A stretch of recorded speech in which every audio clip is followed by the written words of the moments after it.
Greetings, everybody. My name is Chris Dawes. I'm going to be the commentator during the course of today. I'm hoping this is working. In fact, I'm going to be super unprofessional for a second because I need to. You expect nothing different, do you? Really? We're all learning. I'm going to listen to it on here to make sure. If you're watching and you can hear us, let us know. But I'm just going to try and do. Yeah, that worked. So now you've got to talk. I'm delighted to say we've got Adam Bennett from My Race Lab.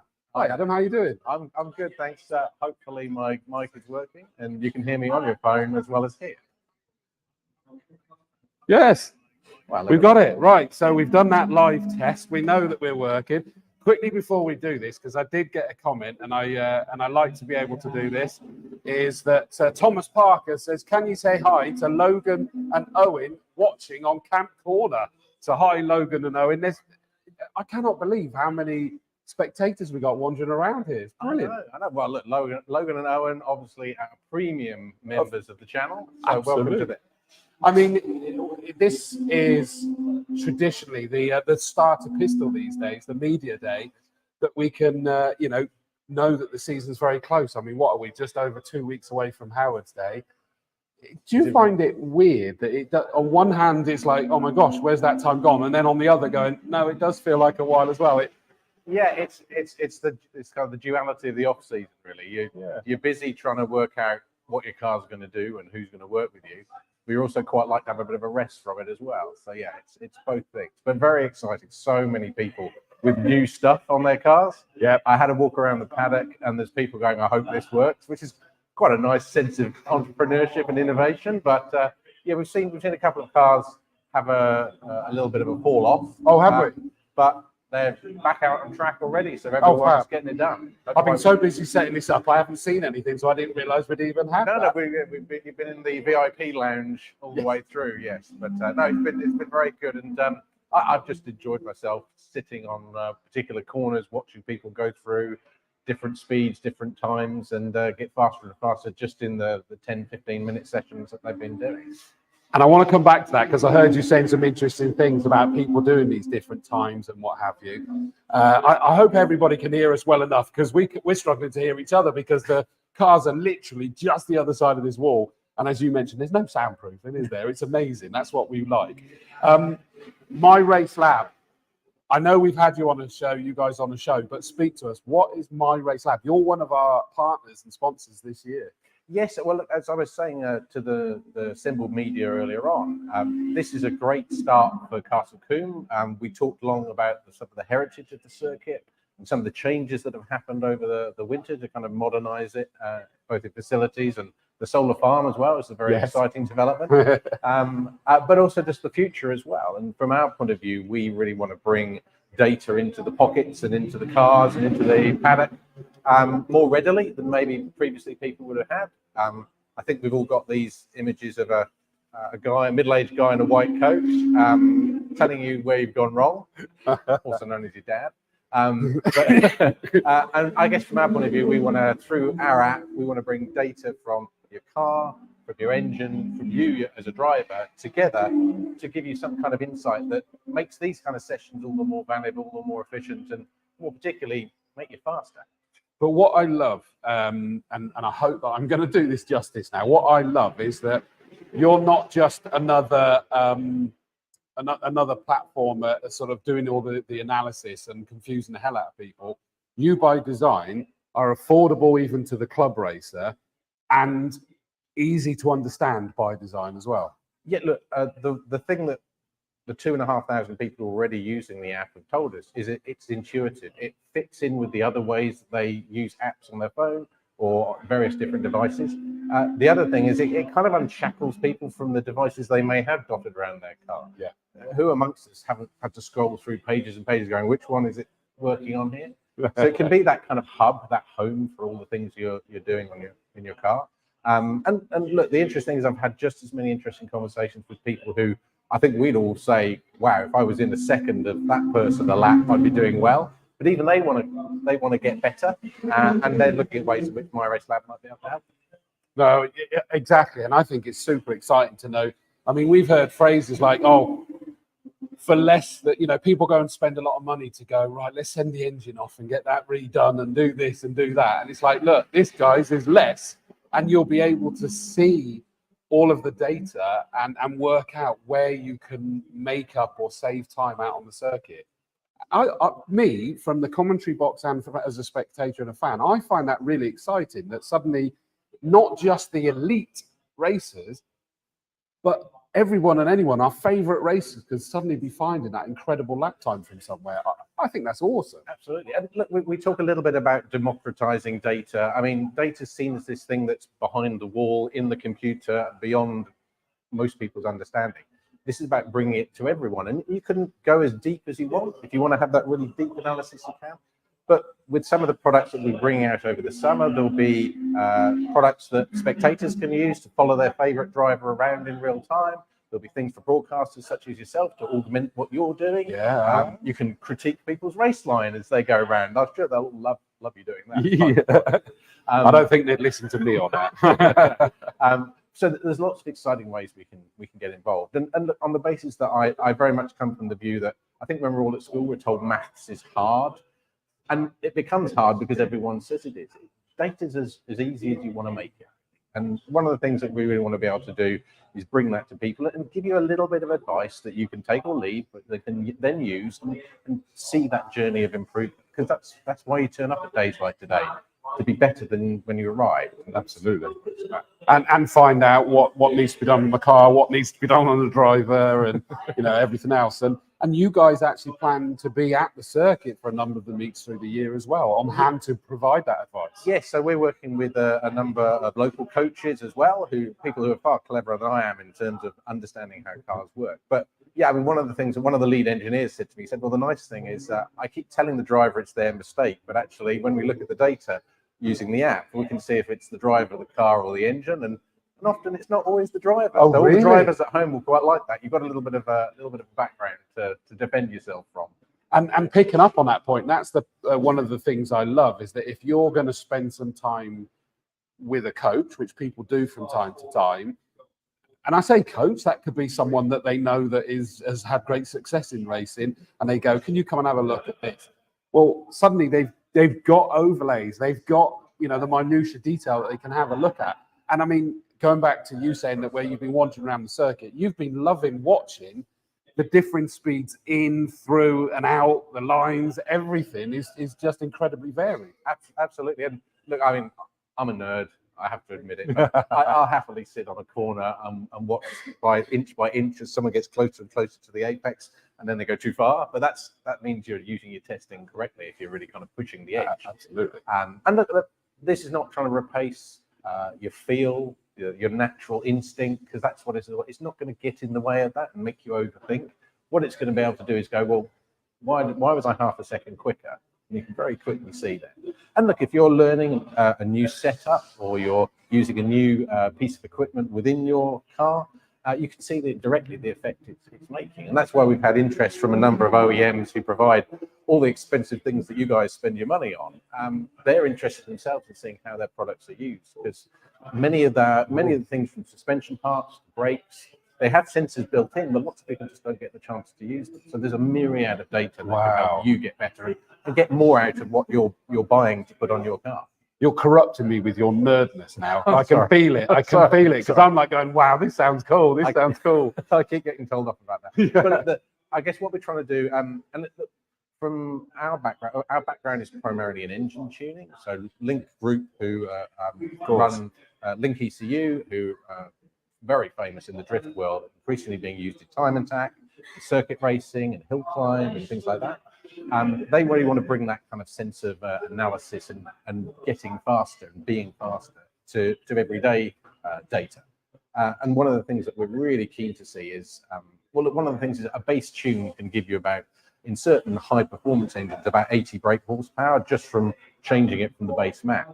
So from our point of view, we've kind of hung on to that. And so for this weekend and for Easter weekend, if people use the code 80BHP when they sign up to subscribe, they'll get 80% off as Combe racers. So say that again. So if you subscribe to the app, so you go in there and you switch to a paid subscription and use the code 80BHP, then you'll get 80% off as a little bit of an introduction sweetener. And get you hooked on data, and you'll all be nerds like me by then. Yeah, absolutely. You would like be looking at everything and anything, going, oh, what else can I compare? It's like when you get some shares, you can't stop looking at the stock market. It'd be like that, wouldn't it? You're constantly looking at the data. Absolutely. And look, but it's one of these things that people talk about the way in which they give data to Tesco or Sainsbury's and don't really get a lot back. We want you to be really in control of that. So from our point of view, what you put in is what you'll get out. And if you just want it to record your lap times and have a place to store them, fantastic.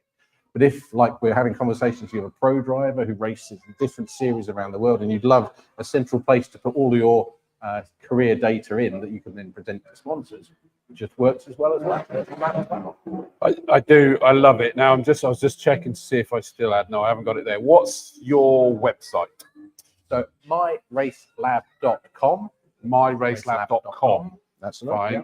It's there were all kinds of other options like .tv and everything else, but I'll leave that for you when you franchise it out. myracelab.com. The app is obviously on iOS and on Google devices. On Android as well, yeah. So there's no the last thing we wanted to do was get people away from their devices in their cars and then limit them to one device. But also there's a slightly expanded version on the web app as well. So if you go onto the website on a browser, you'll see other features in there and have a little bit more room than on a screen to analyze different data as well.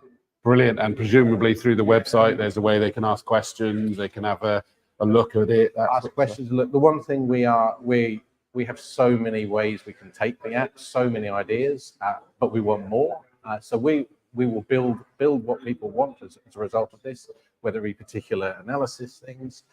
But from our point of view, we're excited. We're in the process of building our kind of augmented coaching facility within there. Okay. So rather than replacing a coach, it puts in place advice that means you can have a good conversation with someone at the track as well. So it'll say something like you're late braking into T1, or you're on and off the throttle 332. Just that kind of here's the thing that you need to talk to someone about or focus on yourself. It's not an easy thing to build, and that's one of the things that we're loving at the moment. But yeah, that's one of the features we'll have for some of our premium members. I like the sound of that. That does sound cool, because everybody's like looking for those extra, hundredths of a second or tenths of a second or whatever. Absolutely, and look, the Association of Racing Drivers, the ARDS guys, they're just as excited because they can see ways that they can have deeper conversations with their drivers about data, which makes them more efficient coaches. And also through the app, there's the live aspect of the app means that they can coach you without actually having to stay in some dreadful travel lodge on the M4. Yeah. They can actually do it from their front garden. Other hotels are available. But yeah, but the point being that it's accessibility for that. But look, the journey has begun. We launched in Australia and New Zealand late last summer, and we are launching in the Middle East in about a month, and in the US, which is the scary one with its thousands of tracks, later on this summer. But what we want is for Combe to be that hub, that starting point for drivers, and this independent spirit and the mixture of old and new and the variety of cars out there. Oh my God! If you want to see cars you've never seen before doing things that they've never done before, this is the place to be. It is, and on that note, by the way, it is free for spectators to come and watch today. So if you're thinking about it or you didn't know you could, come on down. I think you can. It's supposed to be registered for free tickets, but I'd imagine they may well be letting people in anyway. But come on down. There's plenty of people here on the banks and enjoying it. So you guys are sponsoring. I've forgotten now. So we're sponsored. So you'll see us. You'll be sick of the sight of the logo. So we'll be all around the track. So we're on the control tower. There'll be banners around. But we're specifically sponsoring the Castle Combe Racing Club this year. The whole racing club. That's right. Club, yeah. I thought it was, but my brain went then. Yeah, and look, you'll also see us at the we're in the final stages of negotiating the British Karting Championship as well. So you'll see because it's again. We're agnostic. If you want to understand data better as a karter, then this is the place to be as well. So yeah, so you'll see a fair bit of profile. But from our point of view, the racing club's going to be the home, the hub, and from everything from saloon cars to Formula Fords, everyone's got something they can learn from it. And like I said, for the price of a coffee, which also available here, very good today. It is. You can get a month of very insightful information. And that's the key thing for me is that puts in perspectives. People just assume that telemetry and all of that sort of stuff is like that's way out of it. You see the big GT teams with all of that, and like you say, the boffins running around or what have you. This is like, no, the club racer can now have a look at it and see what they can improve, chase after things, or they just want the lap times and somewhere to store it, as you say. It's everything in between. And one of the things, so the latest release we've just put out, there's the kind of bragging rights thing. So the most important thing of all is being faster than your friends. So one of the things you're able to do now is to be able to share those stunning laps that you've done and see if they can beat them. And one of the things we're also investigating at the moment, as racers, you'll know the most important thing is having a good reference lap when you come to a day like testing days as well. But it's not always easy to find someone who's fast enough and good enough at driving to do it. True. So one of the things we're looking at ways in which we can create some AI-derived laps that you can upload through our track packs into the app and have a target that you can get on with straight away without having to lend your car to someone for 3 laps to show you how terrible you are or how yes. Yeah, to really demoralise you because they go and annihilate the time. I know. Yeah. Look, money's tight, time is tight. If you're going to take the time and effort to come to Combe, we want you to have the best possible time while you're here. Every second on the track being worthwhile, and yet having that little win every day makes such a difference. I love it. myracelab.com. Yep. Have a look, check it out. These guys are wicked. And of course, you mentioned obviously Link ECU. You guys will be here at the Action Days. We will. And we've got a number of different solutions for circuit races as well. We've got a very exciting new product called G5, which really has taken a step forward in terms of the way in which you can interact with your car when you're not touching or looking at it. It's got all kinds of different power delivery solutions as well, and we're excited to see that becoming more and more prevalent in circuit racing than even now than it currently is. I like the sound of that. Oh, good. Mr. Bennett, it's a pleasure as always to see you. Thank you very much for joining us. Just quickly, before we throw you back to circuit side, a couple more comments come in. Lindsay Tight says, looking forward to next Saturday. Hope the weather will be good. Of course, that's the Spring Action Day. Yep. I'll be here. Are you here on the Link stand? We'll be here. Well, I'll be here. I'll be wearing a Link t-shirt. The Link one, yeah. I shall be here on the mic for that. So look forward to that one. James Harvey says, good morning, Mr. Dawes. Good morning, Mr. Harvey. Good to see you. And Medic Mason, Chris Mason says, good morning from the medical centre. Hello, mate. I will catch up with you soon. I haven't even seen you. I've been so busy this morning. But keep the comments, keep the questions coming. We'll be having all sorts of guests as the day progresses.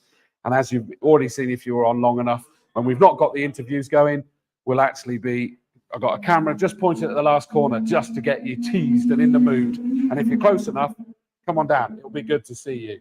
But we'll be back with another interview a little bit later. Cheers.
Right, we're back for another set of interviews. Hopefully, everything is working in terms of the audio. I'm pretty sure it is. I've got two guys that are going to big up next weekend is the first action day, and I know that an absolute crowd pleaser is when we get the drift cars out. And these guys are everything. Guys, introduce yourselves to the camera. So I'm Luca from Team Garage 500. I organise the drifting, all the cars that come, and general day-to-day. And sometimes out on track. Sometimes when I haven't broken my car, yeah. Yes. I'm sitting this year out, but yeah, I'll be back next year. But we've got a very full grid, and yeah, I'm Titch, so part of Team Garage 500 as well. Now the commentator at the action days, especially for the drifting. So working alongside Luca to put on the drift demos for everyone and make an absolute spectacle for everyone to see. The most exciting bit of the action days, if I'm a bit biased, but yeah. I can't disagree with you there. And of course, that's where you and I will be working together next weekend, isn't it? We will be. And that's kind of, I love how that's progressed, wasn't it? Because it was that you joined me for the drift session, so that because you used to drift a little bit yourself and you certainly love it. And it added some more knowledge, whereas rather than just a kid in the sweet shop talking on the mic in me. And then, it got that you were able to sort of step in and do more of the action days, and then you travel around the country doing some stuff on the mic for other drift events as well. Yeah, exactly. And I've really, for me, it was a bit of a step out into the world of unknown when I started commentating on it. Never really done it before. Started talking about it, and it's a sport that I am so passionate about. Absolutely love the sport, follow it all the way through, and I was able to come on the mic, teach you a few things, teach you a few of the lingos that we use. Mangying. There we go. Yeah. It's only taken us 3 years. Because I kept saying mangying. It's like mangying. There we go. We got there actually. Yeah, it's been really good. Really, really good. Yeah, obviously, like I said, I go and commentate a few different other sort of events across the UK and stuff. And but I love coming back to Combe. It's my favourite circuit. It's fantastic. I mean, Luca, you've said many a time that a lot of the drivers love coming out here in their car. Why? There's nowhere in the UK as fast. Well, there's a few circuits that come close, but we're only ever allowed to drift 1 or 2 corners on them circuits. Whereas here, we are given the reins and said, don't be silly, but yeah, put on a show, and that's what I think we try our best to do. Obviously, within reason. There's some stuff we really do put on a show, don't you? Yeah. You/they, and amazing cars, noisy cars. When it's dry and you get the smoke up in the air, it's just amazing. And we love it, don't we, in the commentary box, because you can see where the cars are from the smoke rising on the other side. Yeah, exactly. We look across and we can just see the smoke billowing, and you can almost tell which driver it's going to be. Of course. And we've had some pretty smoky drivers. And, the thing I love about it the most is that there's a lot of people that come to Castle Combe that have never seen drifting before and don't really understand it. And then working with you, we're able to sort of educate people on the sport and what actually happens, what goes into it. It's not just a case of just putting the car sideways and just making a load of smoke. It's a lot harder than it looks. I mean, Luca makes it look pretty simple with some of the angles that he pulls into the quarry corner, but yeah, it's great, and I love educating people about the sport. I remember seeing the pictures of you in Quarry Corner. You're mental. That's looking out the back window. Yeah, exactly. But I think that it's very misunderstood, isn't it? And I think that comes from what do they say? The minority rule it for the majority. I think the standards over the years for drifting have risen so much due to circuits not allowing drifting. The standards have had to rise, and we are slowly being allowed back to more and more circuits. And a big one for doing that is Drift Pro. I'll say now they're inviting drifting and to a bigger audience, to the likes of other big circuits, and we're allowed the championships going back to that, and it is good to see, it's getting a lot more professional, I'll say. Well, and on that professional front, as I say, there's some pretty high flying companies that are sponsoring and backing it. Your obvious ones like your Monster Energy, like your Red Bull, all of those kind of things. Many others, obviously, but people know that there's some big players that get involved in, like, I'll just call it extreme sport, which I suppose it is to some extent. And it's put on that show, and it's all about the personalities as well. that's what we have fun doing, it isn't it? Bring the personalities to life as well. Exactly, you know. What I love the most about drifting is, say my car is only 350 horsepower, and I'll say mine is quite a budget car compared to some of the big boys, and I'll go out and have just as much fun and put on a good show like them, and no one ever criticizes for your car being lesser than theirs, and everyone has the same amount of fun. Obviously not me when it breaks, but It happens quite often. Yeah, I've quite seen you not often. having fun Yeah, as well. Yes, yeah. yes. No, I mean it is just thoroughly entertaining. Everybody empties out the paddock to the side of the circuit when the drift, and of course that's gradually increased over years. The sessions that you get now, what are we up to? Is it 3 or 4? Three sessions. sessions, half-an-hour sessions, not So 15 minutes. officially that's 6 sessions then, Yeah, isn't it? Really? Yeah, and it's the right amount of drivers to session ratio, I'll 10 say. cars on the track at any one time. But we now have 25 cars at each event, so it means the circuit is full from the start of the session to the end of the session. The sessions used to tail off, and we would have lesser cars, you know, towards the end of the session. But now we try and have a full session, all session, and touch wood, have no black flags or red flags or any issues to. But the black flags are there to police it if it's necessary. Yes, that's still definitely. an important part, isn't it? Yeah, definitely. But we try and not let it get to that, you know, if Yeah, someone's car is too noisy or there's something not right with the car, then it won't enter the circuit until it's right. Yeah. And I think that is part of the drifting standards being raised, that had to come, you know. And if there's something wrong, I've seen it, you guys just all come together. Yeah. Like It's just- not like racing. No, it's Yeah. like get them out there. It's Yeah. the one thing I love about drifting is the camaraderie between people. Yeah. Yeah. Even when you go to a high-end competition, if something breaks on your car, you'll even find your competitor who you're up against will help you get your car out. And, you know, you can see that so much, you know, and I've talked a lot about it previously. I even wrote blogs on it and stuff like that, of people just helping each other out. It's nothing like I've ever seen before. You know, one pinnacle moment for me, I take it back to even 2010. And when there was a big competition that happened, and one of the guys, his gearbox went halfway for a competition run, and they brought it back in, and they had 20 people lift the car up onto its side. They changed the gearbox, but in that people were his competitors, you know, people he was up against, everyone was helping in, chipping in. They only have 10 minutes to do it in, and they did it in 10 minutes. They changed the whole gearbox and clutch in 10 minutes, and just to watch them all so they could go back out Like and playing a locust onto the car. Yeah.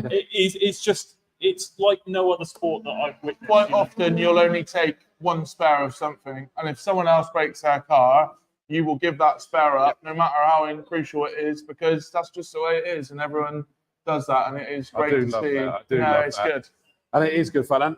But what is it like on the action days here when you guys, it's not a competition, you get to entertain and have fun, you still push it hard, but the pressure's off. Yeah, there's no pressure, you know, and we go out whenever we like, and that is what makes the days so much fun. There is a lot more, I'll say, not as much structure as a race day or a competition drift day, but at the same time, we have ample amount of time on circuit, and back in the pits, I have just as much fun chatting to everyone as I do when I'm out on circuit, to be honest. And like this year, I was really gutted that I'm not going to be driving, but at the same time, I think I'll have just as much fun watching my friends and going out as a passenger and, you know, doing all the other things I can do, and hopefully give me a bit of a break for the year.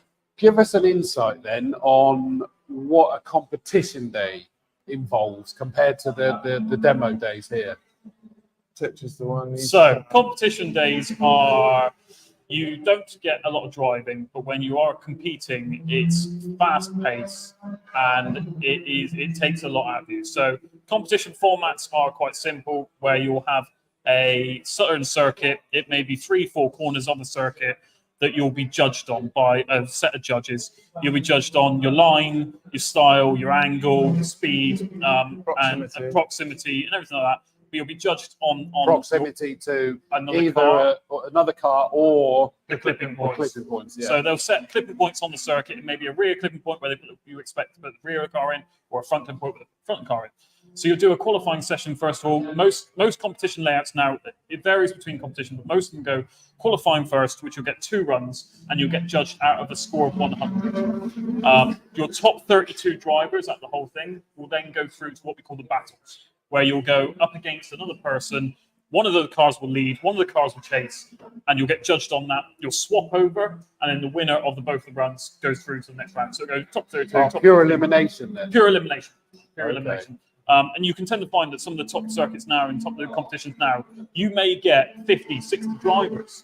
And so you're whittling it down by the end of qualification to only top 32. So you could be knocked out very, very quickly. Yeah. And it is very, very fast paced. There is a lot of stress that's, put on yourself and the cars, which is why I think the competition drivers love coming here. They love coming here because it's a chance for them to really just get let loose. There's no pressure. There's no pressure at all. They go out there, they can test their cars to the absolute limit, which they wouldn't necessarily be able to do in a competition for fear of messing up, messing themselves up and getting a poor score. So, that's why a lot of drivers come here. We've seen it over the years where drivers have been a little bit uneasy about coming here. They're like, well, it's not really a competition. We don't really win anything from it. They come here, they get on that circuit, and they come back in with the biggest smile on their faces. They're like, we love it. When can we come back? And that, for me, is what makes it. Absolutely makes it. And on that front, Luca, how's it looking? So next Saturday, we've got Spring Action Day. Yeah. How's it looking driver-wise? Yeah, as good as ever, I'll say. Maybe better. There's a few drivers coming to next Saturday that I'll say, they've been around the world, been very far with drifting. Wow. Martin Richards being one of them. It's a very, I'll say, high-profile UK Yeah, so driver. we won Drift Masters round, so a European Championship round. Oh, wow. So we won one of the rounds. And who was that? What was his name? Martin Richards. Martin Richards. Yeah. And then Riga in Latvia, so he won that. So, I'll say all of our Garage 500 team are all, everyone stepped up the mark. Because we missed them last round. We did, Event, didn't yes. They were at another drift event, Anglesey, Surrey, so they're all back. Even Ames is driving. Brilliant. Yeah. She's bringing the baby along as well. Bringing the baby along. Yeah. But they've stepped up a gear, really, haven't they? All the Garage 500 lot have gone, we really need to step up a gear this time. Last year, you would have seen us quite a few 350Zs on circuit. They've soon realised we need a bit more. Yeah. And just prepare yourself for some surprises. Really cool cars. Really cool cars. Wow. Yeah. More like Garage 700 now, I'll say. Yeah. Everyone seems to have stepped the mark up, left me behind. Because Garage 500 originally started because they're 500 horsepower. Everyone was around 500 horsepower, which is more. Apart from Barry, it was 499, I think, actually. But everyone stepped up again now. And like we said, possibly now Garage 700. So. Yeah. Wow. So everyone's got a bit more spice, I'll say, this year. And hopefully we'll put on a bit more. You're always so well turned out as well, aren't you? Yes. We do our best. Presentation is key for us as well. Yeah. Although, 10-footers, we call them. Yeah, they are. Yeah, because you look closely and you think, these have got some battle scars, but the From 10 presentation feet is away, key. they're all right. Yeah. No, they're all right. But with more power, comes more tyres. You go through I a thought lot you were more going to tyres. take responsibility then. No.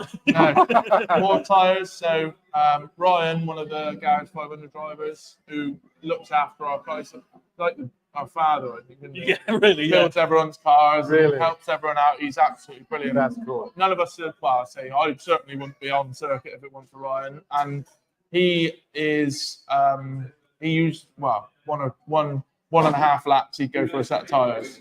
Brand new set of tyres. You can't drift the whole circuit because that's one lap then, and he's back in before he's even done a full circuit lap. So, it's quite. A lot of people think we run a Part 1 tyre and, it's a waste of money and stuff, but, there's certainly no feeling like it. And that's what we've talked about on the thing, haven't we? There's this stigma that you've got to run, Part 1 tyres, up to 80 psi in the rears. It used to be like that when you had, an MX-5 or a BMW with no power.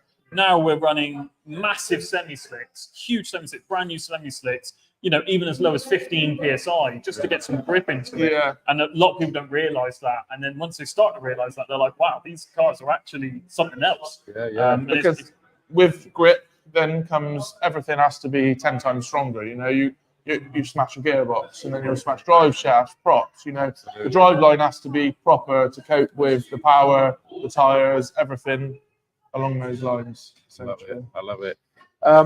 Any other drift-related announcements for 2024? some stuff. Some stuff. Stuff you Yeah. can't say yet. Yeah, but it's so looking we've got exciting. some things in the Talk about. pipeline. We've got some things in the pipeline. There's some exciting bits. You know, obviously Castle Combe has really upped it with, you know, everything they've done over the off season. And with that, we've gone, do you know what? We need to step up our game as well. So we've got some things in the pipeline. We've got some big drivers coming down, some international drivers, some of the drivers you would have seen before in different vehicles.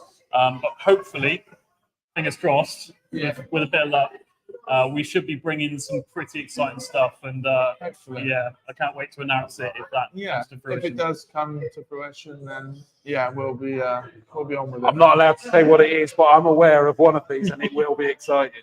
Watch Yeah. this space. Yeah. Hopefully. Well, guys, I look forward to seeing you next Saturday Yes. and the rest of the season when we get the drift cars back out. Yeah. As I say, as you said, with you slightly different this year, but you'll Yeah. be still down in the pit lane and Yeah, getting busy. taking and a back seat this year. we'll Maybe be doing throwing as a much. microphone under your. Hopefully won't not. we? but We'll Yeah, get- yeah, we will. Yeah, we we love it. might will. come up in the tower with you. Yeah. Yeah, there we go. I think this year we got to. So my key is for this year is to beat the record that we had for last year. So last year I managed to calculate that we had 26,000 horsepower in drift cars. Really? 26,000 horsepower over all the drift cars. And this year I think we're going to beat some of the Yeah. cars we've got here. Incredible. Yeah. Incredible. I don't know. So there's a comment come in there, but I don't know what it says. Casino Square says, great to be on the show. MRL is ready to race. Don't know I've exactly. seen them in the pits. Oh, I've really? seen them in the pits. Oh, okay. So that is legit then. So, yes, we've seen them in the pit. So, great. Well, I'll see you guys next week. Luca, Titch, thank you guys for coming. Thank you. very Absolute much. pleasure. Cheers.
good sign. Right.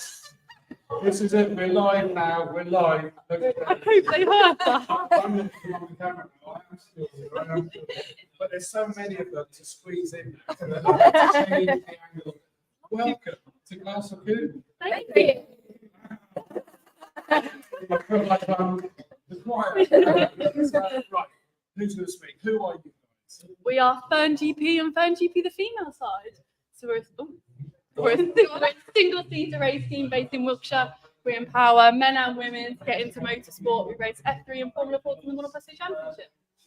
Which I know I'm slightly gutted because we were hoping we're going to have you in the Castle Combe Championship this year. That might be next year now. Fingers crossed. We hope so. Yes, we want to, definitely.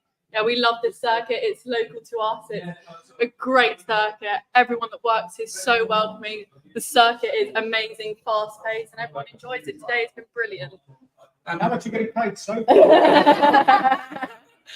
Spot the trouble, mate. And I love this fact. So it is, I mean, Fern GP, I've known for many, many years. Jeff Fern, it's like an absolute institution to. Right, it helps if you can actually hear me. Right, so Fern GP to me is an absolute institution. Jeff Fern has been around forever.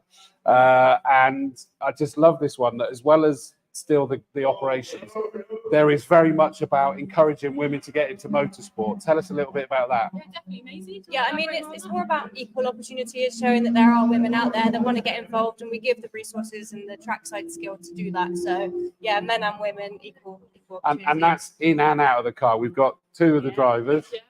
Who are you two? So I'm Jasmine Shaw. I'm Louise Deason. Brilliant. But also, as you can see, the cars are being run as well. So it's really making a statement, which I think is just so good to see. I've got to say, as a commentator, it's one of those awkward ones because, like you say, the equal opportunities thing, we're there kind of going, do we make a big deal of it? Is that wrong? There's kind of a no-win situation. But frankly, it's like, no, let's make a big deal. Let's encourage more. And I guess that is your big thing, leading from the front. Yeah, absolutely. It comes from the top, straight from media, operations, driving, engineering, all sides of motorsport. If you want to do it and you have the passion to do it, come and get involved. Yeah, definitely. All aspects. Well, we were at 83%. It's possibly more. 83%. Yeah. Like, Really? our morning, everyone's going, oh my God, there's so many of you. This is great. But yeah. Killed off. Thank you to the team owner for starting all encouraging. It's great, but we're slowly taking over. Taking over, yeah, exactly. What? So you're racing in the Monopostos this year. So you will be at Combe this year when the We're not, unfortunately. Are you not? We were last year, we're not this year, but we're gutted. But of course, we're half an hour away. We will be here, lots for testing, joining more of your events, hopefully joining the championship a bit more. But no, we will be here, but just not with our championship. Okay, I thought the Monopostos were here this season. We have raised that question though. Okay.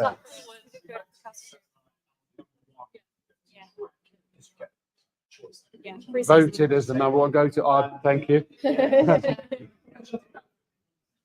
yeah. Okay. I like that. That's a good angle. But lots of testing here. Next year, hopefully more presents and things like that. How can other people get involved? Yeah, so of course we have our social media side. We grow that. We have an email page, a Facebook community which we started. So we like people reach out, tell us your story, how to get involved, more of that personal support which we like to give to females. We have a YouTube page, our team as well. So very lucky we give the on-track experience, everything, all aspect. We're just sort of everywhere. Yeah. If you see us at track as well, just come and say hi and have a chat to us, and we're happy to talk to people on the day. So. Brilliant. And it is nice. It's easy to spot you, your big awning and everything like that, which is good. And you do with the rest. How else can they get in contact you when they're not at circuit? Yeah, so on our Instagram, we have an email as well. There's full details on there. We've got this Facebook community, so people can tell us their story, they have a question, they just want to find out more about us.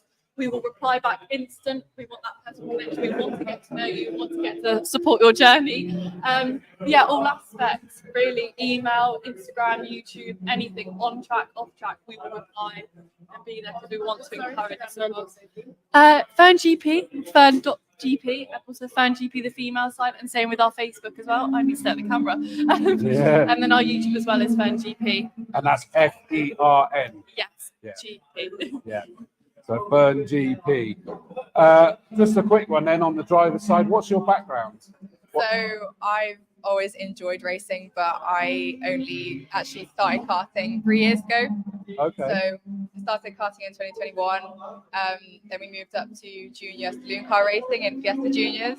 So we did that for 2 years, and then this year we wanted to make the move to single seaters and chose the best team to do it. Brilliant. And quite quick cars as well.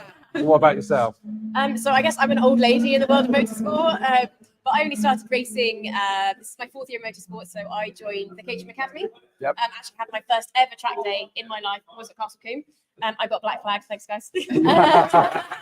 I got to calm down, young lady, with the wagging flag. I got. You're not supposed to calm down. I mean, you probably did have a point. But yeah, then I joined Fern GP last year, raced the Formula Ford and the Model Construction Championship. Absolutely loved it and loved working with the team. And then we bought an F3 car at the end of last year. So yeah, excited. Which is a bit different, isn't it? It is very different to both cars. So yeah, kind of figuring it out as we go. But yeah, having a ton of fun. How are you getting used to wings and slicks then? Yeah, it's mad. There's a lot of screaming that happens in the cockpit. Yes, I can imagine. Yeah, it's one of those, like, you obviously the faster you go, the more grip you have until you don't have It's counterintuitive until though, you've isn't gone it? too fast. Yeah. You don't need to go too fast until you sort of doing this Yeah. on the side of the circuit. So it takes a lot getting used to, but no, it's really good fun. It's amazing. I like it. I like it. So when is the first race of the season? So it's at Snetterton in April, the 21st, the 22nd. We'll be there. Our race is sort of every month. Our calendar's on our Instagram, our Facebook. We'll be keeping you up to date with a week in advance. So we're every sort of month. We go to Snetterton, Brands, Silverstone. We'll be testing at Castle Combe, and then of course we test in between at all different circuits. Definitely Castle Combe. Brilliant. Brilliant. Well, I shall probably be commentating on some of the other circuits as well then, so I shall see you all then. Thank you so much for coming in. We somehow just about got away with it, I think. Keep up the great work and have a great rest of the day. Thank you. Thanks, guys.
Right.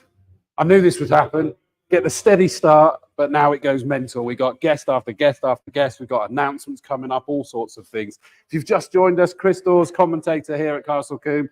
It is Media Day, that pistol start of the 2024 season.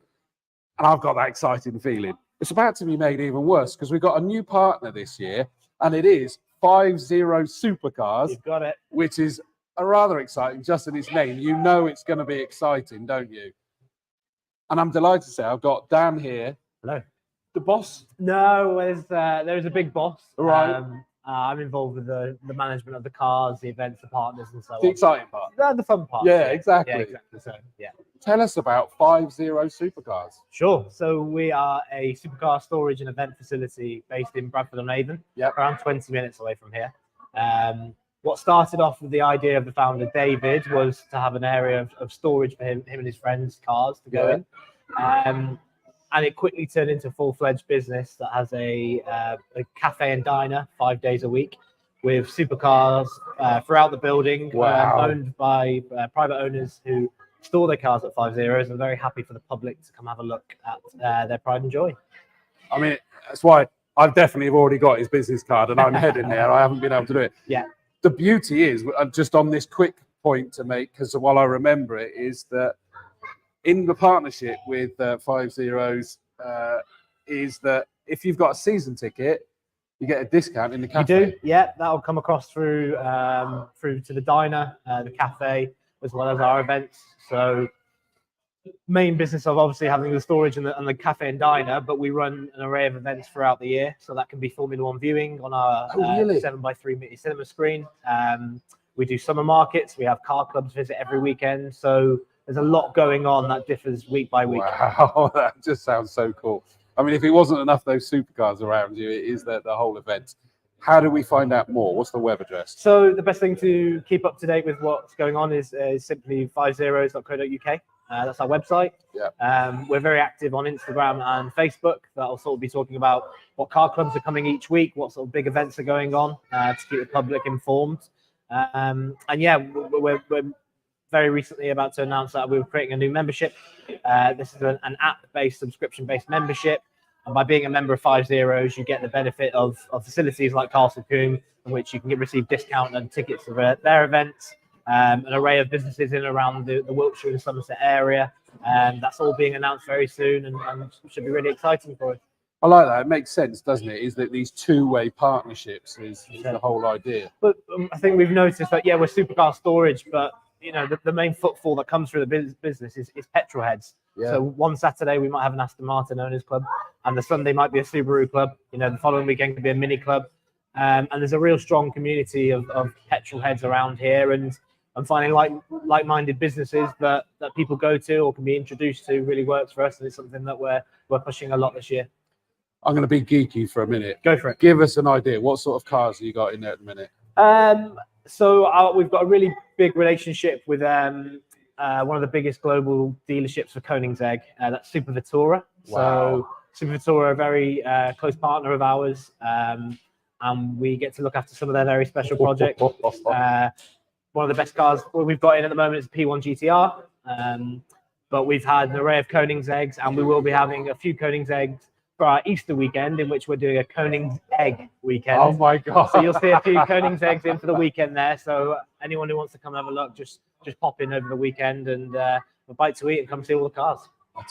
It just sounds amazing. I remember I was commentating at Brands Hatch a few years ago on what is now called the GT World Challenge. I think it was called something different then. I better not say it because that's a different sponsor, so I'll keep yourself out of trouble. And they had hypercars display during the lunch break, and it includes some Koenigsegg's. Yeah. I can't even say it. Koenigsegg. Koenigsegg, that's the one. Yeah, tongue twister. The Concept Rimac nice. or one or whatever it is, or the Rimac Concept one, the electric one, which even though you didn't like the lack of noise, it still blew your mind. Yeah. And the Aston Martin Vulcan. We had one of the Vulcans in storage last year. Stunning. That is a different beast, where it starts 100%. up and a timeless design. The noise is incredible. Yeah. I mean, we were on the full GP circuit, and I'm stood on the microphone in the pit lane interviewing people as they were getting out of these cars. Yeah. And when the Vulcan was out on circuit, even out in the countryside on the full GP, you knew exactly where it was. 100%.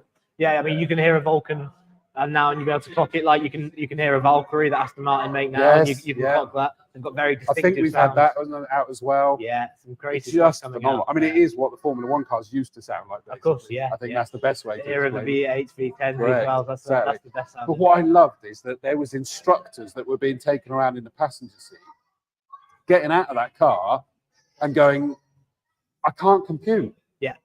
The speed that it could carry into the corner, the how quickly it was back on the throttle, and the handling through the whole thing. They're going, just defies logic. Yeah, it was some crazy stuff about, and you know, we get a bit sort of used to seeing stuff like that. It's not. It's a boy's dream to be able to work where I do. Yeah. You know, I come in one day and there could be something really special. The next weekend it's gone, but something else comes in. So it's a very active facility that you get cool stuff in. It's always worth checking out what's going on and what's coming in because it doesn't stay long. It's special. Another one that I jump on the mic for every year is the secret supercar driver day. Yeah.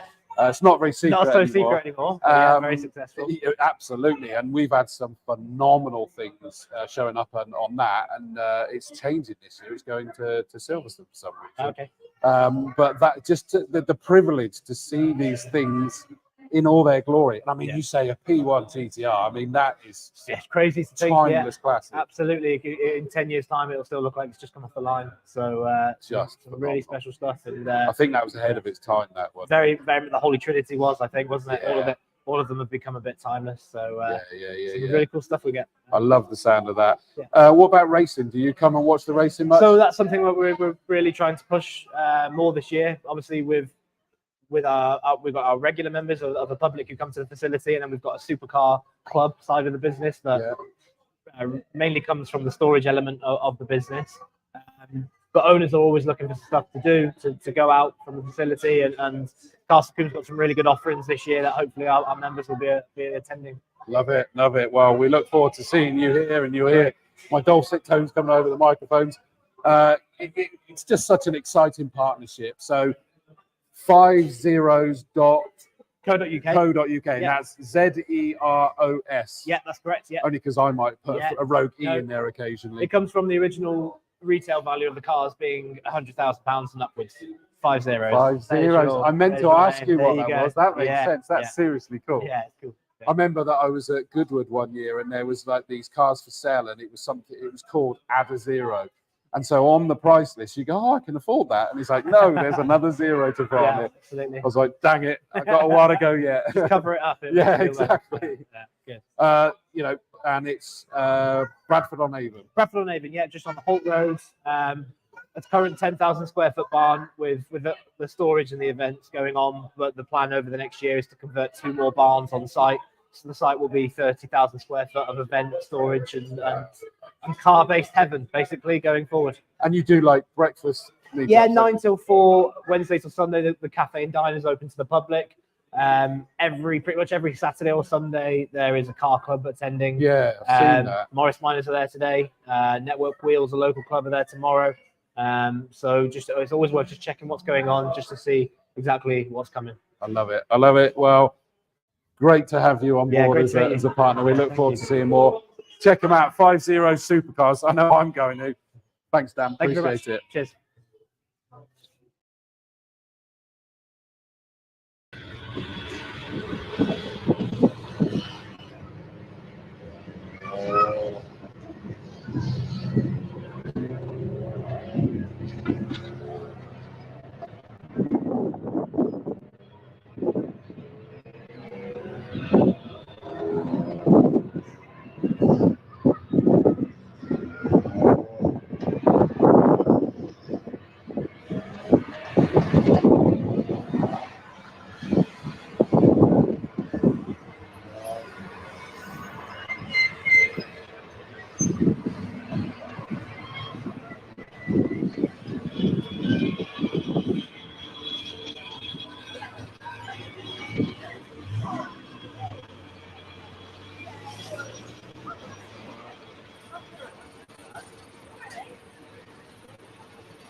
So here we are, we're out on the grid. We're getting all the different shots of the Hot Hatch Championship, as it is this year, of course, from 24.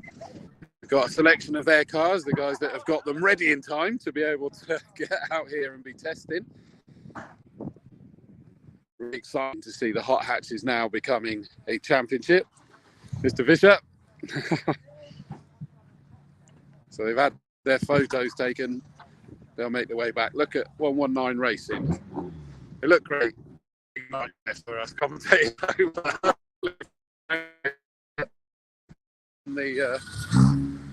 on the roof with a bit of luck, so that we could distinguish between them. Look at that one. That's a nice Peugeot there. Tony Cooper's out in his motor these days as well.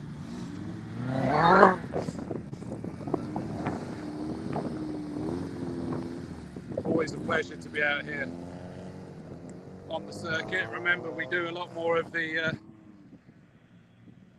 grid walks these days in the lunch period, and we're still keen to do those. Tina Weston, the Hot Hatch coordinator, making her way off. Now she's allowed her charges off. So the next group of cars that are coming down looks like it's going to be the Formula Fords. Colin Porter. Let me just... Pleasant couple of hours wandering around the circuit this morning and chatting to people. It's amazing, isn't it, Colin? I just love seeing how many spectators are here wandering around. It's free to get into this, and the spectator banks have got quite a lot of people on them, which is brilliant.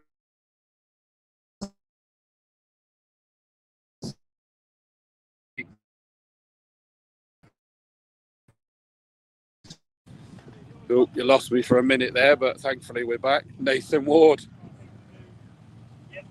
You're not changed your colour scheme then? Never. It's not going to happen, is it, ever?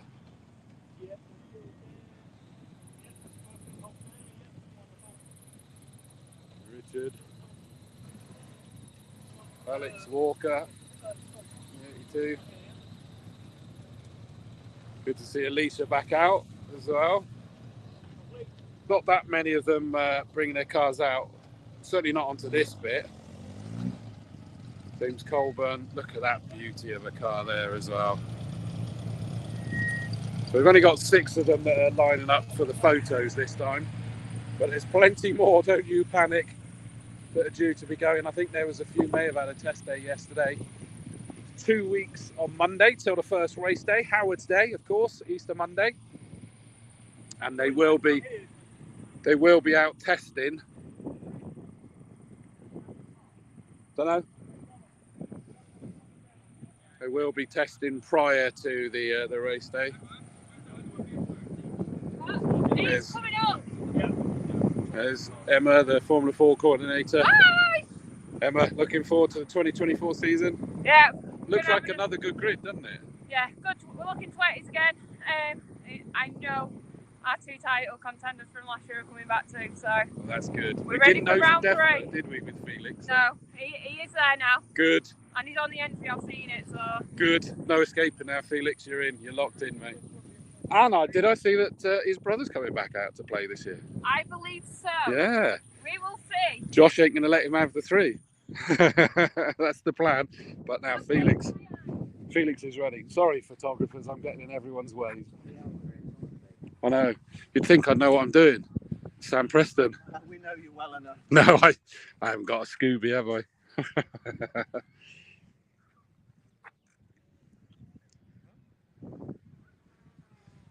We've even got Carl Ward out as well. Nathan Ward's dad. He's ever present at the circuit, which is great to see.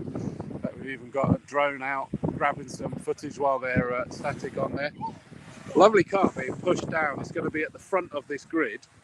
So yeah, Sam, we got a 500 coming as well now. Obviously, the Easter Monday race day is the 500th race day here at Castle Combe, and it's beautifully poignant that we've got the Formula 500s are out racing on Howard's Day, the 500th race meet with Formula 500s, and one of the cars is just being pushed down here now. Marcus Pye reached out to get somebody he knew well. that had a 500 locally here.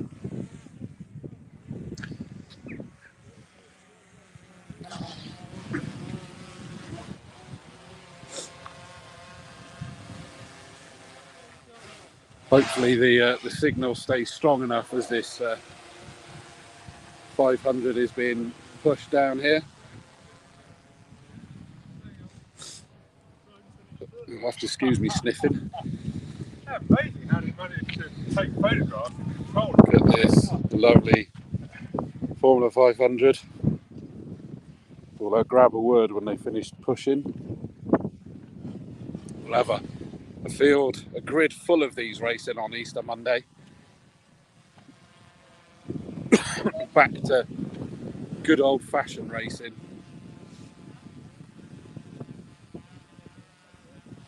Back when safety was an option. I think that was probably the reality, wasn't it, back in the day? So it's just right that we've got one of these sat at the front of the grid as well. Photographers getting their instructions in. Now, the reason why I've come out here is that when the saloons are released out for their grid photo, we are going to be announcing the new sponsor of the Saloon Car Championship, which is lovely that we get to be able to do that on the grid here. Marcus, live on Combe TV, tell us about this car. Well, it's a 1954 Cooper Mark 8, driven by Stuart Lewis Evans here in period. It's owned by Simon Hughes, who's locally in Box. The car's come down from Suffolk. Oh, really? For this photo shoot. So wow. Absolutely fantastic. So from the days of Sterling Moss and Don Parker, Jim Russell, Les Leston, all those guys, it's a relic. It's a beautiful relic. Double knocker Norton 500 engine in the back. And yeah, I see about 17 or 18 of them out on Easter Monday in what will be the 500th car race meeting here. And of course, at the very first meeting in July 1950, 500s were here. So it's staggeringly poignant, isn't it? It is wonderful. Just wonderful to see. Yeah, I made the comment. Safety was definitely an afterthought when they were back in the day. Elf and safety. Yeah. Just incredible to see a whole load of those. I mean, what sort of speeds will we see out of those? Oh, I think the quickest ones will top 100 quite comfortably. Really? Yeah. And one or two of the guys are really quick. Alex Wilson, who won here last time in the Guernsey flagged Cooper, he really flies. I haven't seen the entry yet because it's still being finalised. Yes, but it's something we've been used to seeing at the Autumn Classic. But we're having this opportunity which the 500 Owners Association, the group of owners, have really espoused and got behind for Easter Monday, how I'd say. For me as well, the final level of poignancy was being Howard's Day as well. Yes. You know, the fact that the 500th race meet falls on Howard's Day is absolutely amazing. Couldn't be better. You'd want to script that, wouldn't you, really? I've lost track of coincidences over the years. I know, true. Yes. But we will flag up in the programme the 100th, 200th, 300th and 400th events as well. So, you know, really a sort of a real celebration of the history of Castle Combe. Wonderful to see. Certainly is a very brisk day here at Castle Combe Circuit. So the likes of Colin Porter, he's already said that he's had a lovely wander around. It sounds like you're not here anymore, Colin. You're warming yourself up, thawing yourself out. Got a brandy on the go, have you?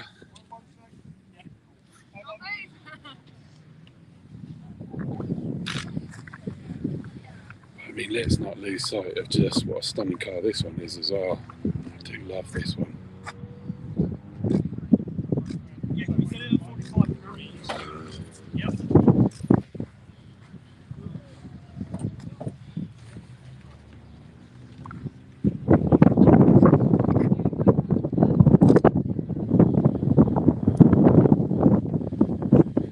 This is just during our lunch break that we're doing this lunch break. You know what I mean? We don't break. But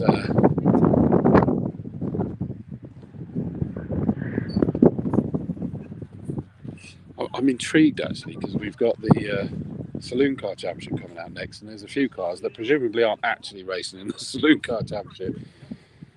We'll see them when they come down shortly. One absolute monster of a sports car and one big old car that I used to love racing, and I still love seeing it.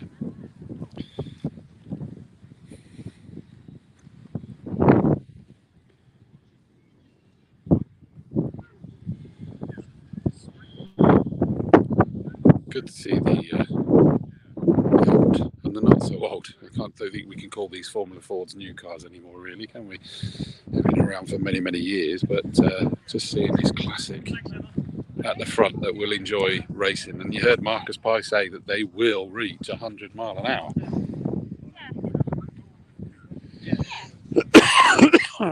Excuse me. I hope you're enjoying the Combe TV live here from the 2024 Media Day.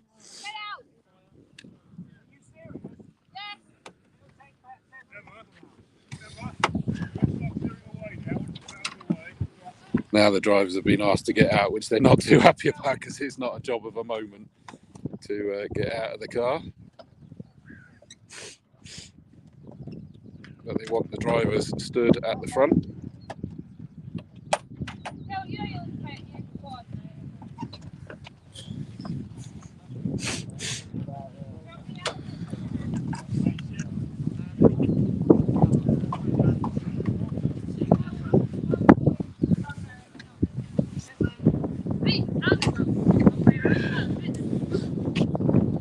Don't forget, speak to Max as well. Still some, looks like there's still a few advertising opportunities in the middle here, and of course around the circuit. Various partnerships that are happening. You see the main building there. They're putting a new roof on that, or an additional roof on some parts as well, including behind the top level. That whole flat roof behind there that takes us into the buildings. So we've got scaffolding around at the moment. They're hoping that it'll be finished ahead of next Saturday, or at least most of it. Still plenty of work going on. I better move out of the way.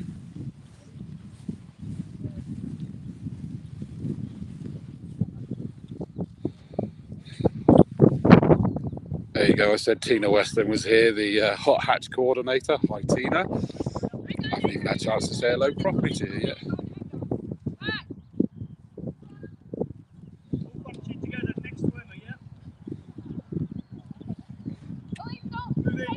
So look at that, a whole grid full of Stigs.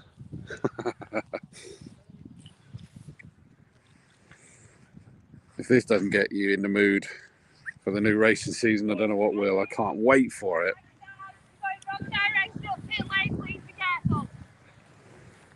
So that's the Formula Fords.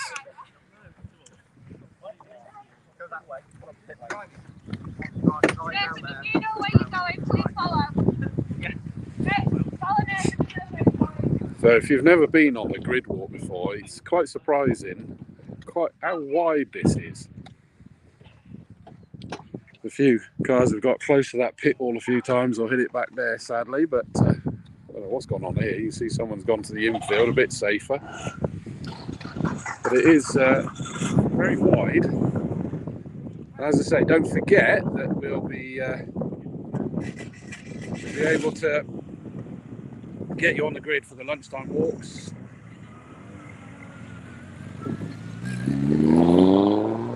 Time permitting and all of those sorts of things.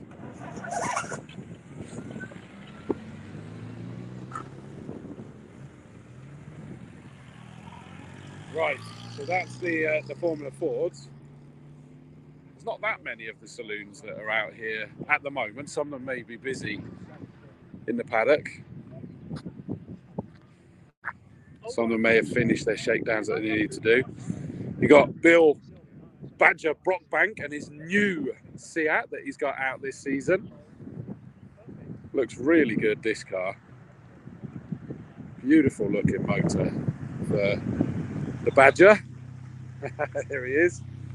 But look at this. TVR, South Cerney Engineering. I think we won't see something like that out in the the saloons. We've got the wonderful Subaru Impreza, but look at that. A Rover SD1. I love those cars. I remember sat up at Quarry Corner with my dad as a youngster, a Rover Vitesse. Watching those things go around the circuit, thinking that just makes no sense. But the speed that they would get at those, and somehow they did handle as well. Absolutely gorgeous. Bill, car looks good, my friend. Thank you, mate. It's turned out all right. How's it been going in the car today? Okay, slight niggle earlier, but yeah, just feeling my way into the new car. Good man, it's beautiful, absolutely beautiful. It's got enough Badger on it, I think, hasn't it? Enough black and white. That looks so nice, though, doesn't it? It does. It's definitely the best looking one so far. Well done. Very famous car there. And Mark Sutton, champion from a couple of years ago, we sadly lost him last year. And his son Nathan Sutton now pilots that car. Very emotional for the family, but so good to see it still back out there. We love seeing the Subaru Imprezas. And then we got another one of our young drivers, Mr. Chamberlain. How's your suspension now? Such a quick car, quick driver. So it'll be great to see Harrison Chamberlain at the front of this field, which I have no doubt he will be. So I've got to try and get myself out of the way now because they're doing the photos, and I think I'll be grabbing a word with someone to get an understanding of the sponsor of the Saloon Car Championship this year for 2024.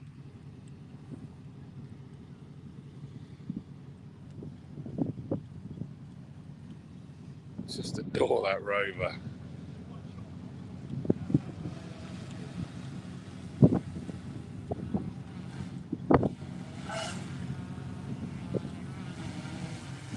You might hear in the background the drone's back out to catch these cars in their entirety. I'm going to now just quickly try and go over this side. I'm going to annoy the photographer. Sorry, Sam. But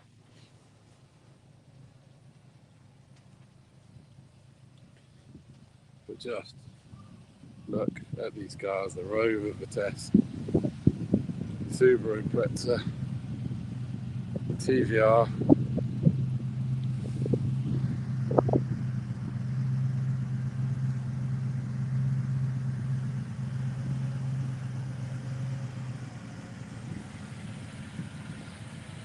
Waiting for the time when the photographers release that they're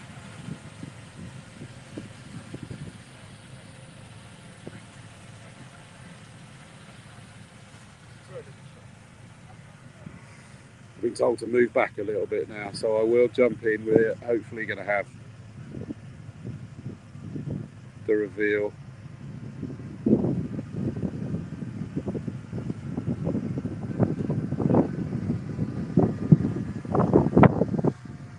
Every time that wind gets on.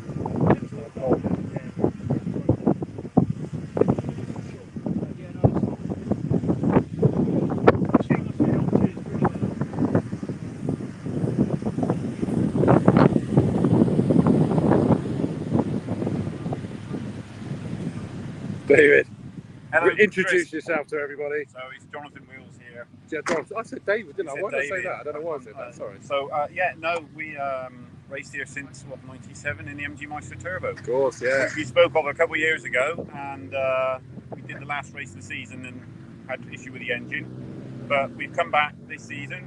We're sponsoring the championship, South 30 Engineering. I was going to say. So hence why we got these cars here. These are just some fun cars we brought along, and we're hoping to encourage younger people into engineering through the championship, which is what we need. Yeah. And, Rover SD1 there was one of the cars racing in the championship when I came here in the early 90s. Just awesome. Yeah, it's lovely. So we're very lucky to have these cars. And of course the Impreza, a modern PlayStation icon that we have there. Yeah, because of course we went through a period where we had the likes of that and the Evos and what have you. Evos, Imprezas, yeah, I remember all those there racing against them. Fantastic cars. So, and these are appreciating assets now. You know, Yeah. really. One of these is just sold for £66,000 at auction. Wow. And in 2005, you could find them for about 5,000 or 6,000. So it's a changing world. It is, isn't it?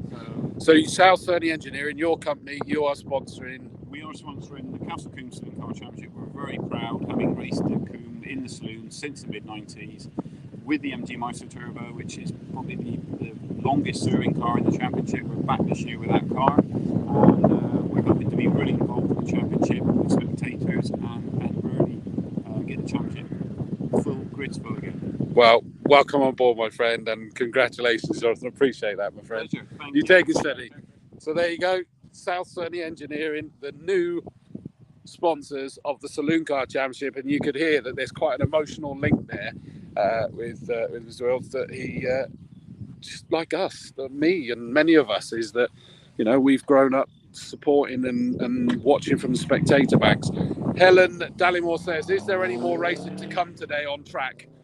I need to pick you up on the word racing, Helen, because it's not racing, it's testing, it's media day. But yes, they are. This is just the lunch break. They've done the photo shoots.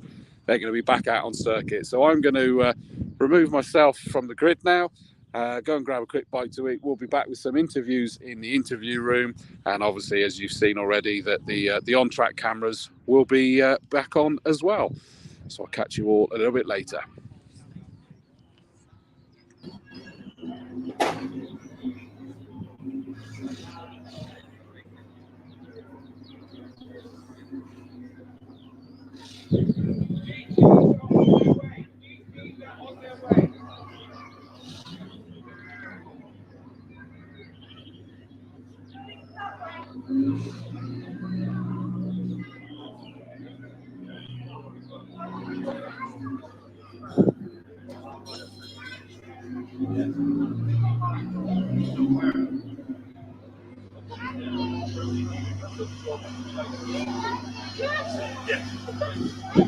No,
Right, well, welcome back. We've just had a little bit of food over that lunch break, and I'm delighted to say that we've got the title sponsors of the Autumn Classic here, Nova. You did tell me your name, I've forgotten already. Paul Harvey. Paul Harvey. And you are with Nova. I'm managing director. Managing director. I meant to ask you that. I could tell it probably was, but I never like to assume. So you're the title sponsors of the Autumn Classic. That's right. First things first, tell us about Nova. Yes, Nova Aluminium Systems are a systems company who provide glazing and signage systems, trade suppliers, and we're widely used within large sort of commercial applications, and our sign products are widely seen within retail parks, signage, right the way through to all your internal signage in your supermarkets. Wow, okay. Where has this connection to Autumn Classic come from then? Autumn Classic, I think, firstly, I'm a keen motorsport fan myself. I thought so. And I've been a guest here several times on certain events, and I felt the Autumn Classic was the most exciting. And yeah, the opportunity arose last year for a sponsor, and so we took it. And what a time to do it, where it goes to a 2-day event. Absolutely, yeah. Good value for money. Absolutely. And it's getting bigger off circuit as well as on circuit, isn't it? It is, yeah. Yeah, I mean, I don't know whether you know this, but it's a 2-day event, and apparently we could have filled a third with people wanting to race if we were allowed to. Oh, really? So that's how popular it was for the championships and series to come and race. Yeah. I mean, it is just a special day. I mean, the cars on display, the atmosphere, some people dress up in you know, the olden gear and everything. Yeah. It's a very, very special day, and more things on display. If you've never been to the Autumn Classic, you need to get down. So you guys, Nova, sponsoring that, the title sponsor of the event. Yeah. Fair to assume that you will be here for that then. Absolutely. Yes. Yeah. We're here, and I think we've got 25 strong team here on the day. So yeah, really looking forward to it. I love that. So you say that you're a petrol head. What's your involvement been with motor racing? I'm a big F1 fan, and have a few cars myself. So yeah, Nice. Yeah. How close are you to the circuit? Bristol. Oh, okay. Factory's based central Bristol. So we're only just up there. How long have you been going? Since 2005. Okay. So we're in our 19th year. Wow. I know. I suddenly did the maths there, because you think, no, that's not long ago, and then you go, yeah, it is. It is. I keep getting upset because I graduated university in 2000, and then I go, hang on, that was 24 years ago now. How is that possible? Bonkers. I mean, so you're sponsoring that particular event. Do you come across to any of the more modern gear as well? Yeah, I think, I've been here during the season on previous seasons and saw some of the other classes.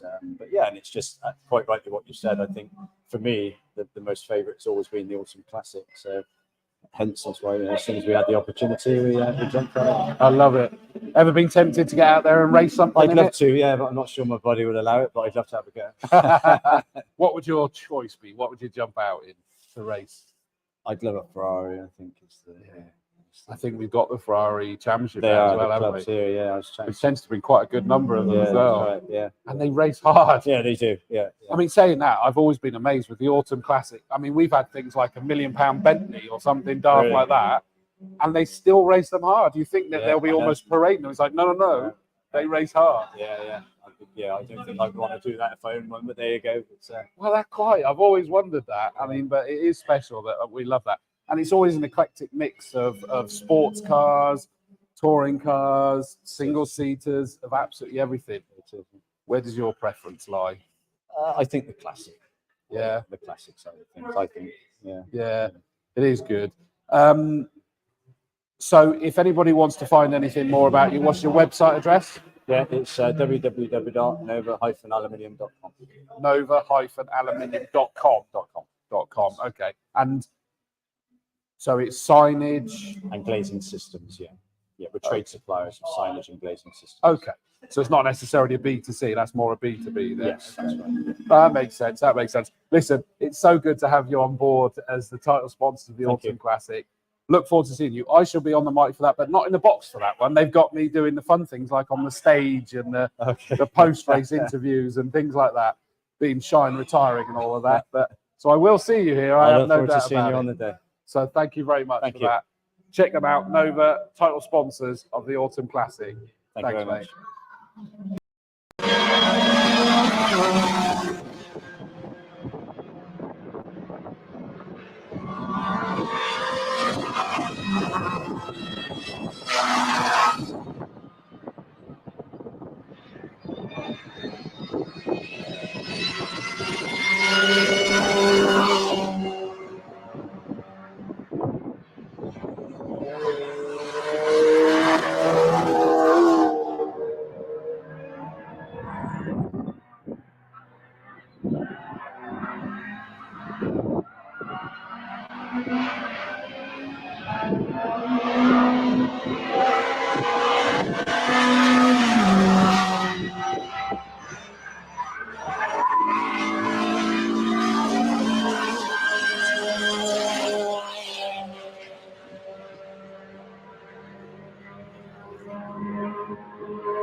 Welcome back to the interview room. Delighted to say we've got another couple of people. A cool one. This is father and son. Grant Motorsport, we know, and we've got Grantley Woodhatch here. Look at that grin. He's back at a circuit. You can tell that, can't you? And we've got his son, Crofton. Is that right? Yeah. First, before I come to you, Crofton, I'm going to let him say things because you wouldn't feel comfortable saying it. Because you and I have been chatting about this. Your lad is racing at Combe this year. You're quite excited about this. Yeah, of course. A milestone for me seeing my son race. He's entering the hot hatch mini class. Hopefully he'll be a front runner. He's got all the attributes for that. He does a lot of sim racing at quite a high level, it's fair to say. And has recently the accolade of vice champion in the MSA Radical Championship. Esports, which was live on YouTube, etc. I think it's fair to say it's a learning curve for Crofton. He's not done a huge amount. He's done no circuit work really at all. We did the Ards at Brands last Friday. Obviously passed that. Hot off the press there. Yeah. Unlike some of my other drivers, have done lots of championships in karting. Crofton's, as far as real world in a real car, very minimal. Which is really exciting. Crofton, greetings, my friend. Good to meet you at last. How old are you? 22. 22. Yeah. That's cool. That's kind of like not too young. There's a bit of life skills in there as well. How are you feeling? I mean, you've been out in the Mini today. How does it feel to get out there? It feels good to be out there. A little bit nervous and anxious for the start of the season, but it should be good. Normally, what we have is they're going, there's no pressure, there's no expectations, but I'm not sure that will apply to you, will it? No, I got a name to live up to, I think. But joking aside, I'm sure he's going to let you feel your way in. But from what I've been hearing, it's been going pretty well out there today. Yeah, it's been going well. Not perfect conditions at all with tyres and car and just conditions in general with the track, but pace seems to be good. So, how are you going to? I mean, we see it a lot now. To be fair, is that I find that real world drivers don't necessarily convert to e-racing, but some of the sim races these days are becoming blooming good out in the real track. And I mean, are you able to take skills from that into the real world? Yeah, it helps with just learning tracks and learning lines, and then it's different with cars because I've never driven a Mini like what I would drive on a sim, but you still have the same sort of skills, still know how to save a car, and it gets out of shape. So yeah, you don't want to do that very often, does it? You don't want to get it out of shape. Goodness me. I mean, obviously you joined the Hot Hatches this year on quite a pivotal year, to say the least, where it's gone from series to championship. That makes it extra exciting, doesn't it? Because it gives you a real carrot to go for. Yeah, it does give you something to want to win, really. I think the Mini class is quite fierce this year. Absolutely, and there's a growing number of them, isn't there? And I think that is great. It's always been, hasn't it? When it was introduced, it was like, yeah, that makes sense. Yeah. The Mini class is the class to gain good points if you're at the front, because obviously it's the type of championship it is, and you need the numbers in the class to get the maximum points. Absolutely. So I think the Mini is a good place to be. As far as we all know, reliability, we just don't know with this year, because I think it's going to be a 42 car grid first race. 42 car grids are back in my era, were all the way around the corner for starts. So be warned, everybody. Yeah, it's going to be epic. It really is. The Hot Hatch Championship is here, and in big numbers is what we want to see.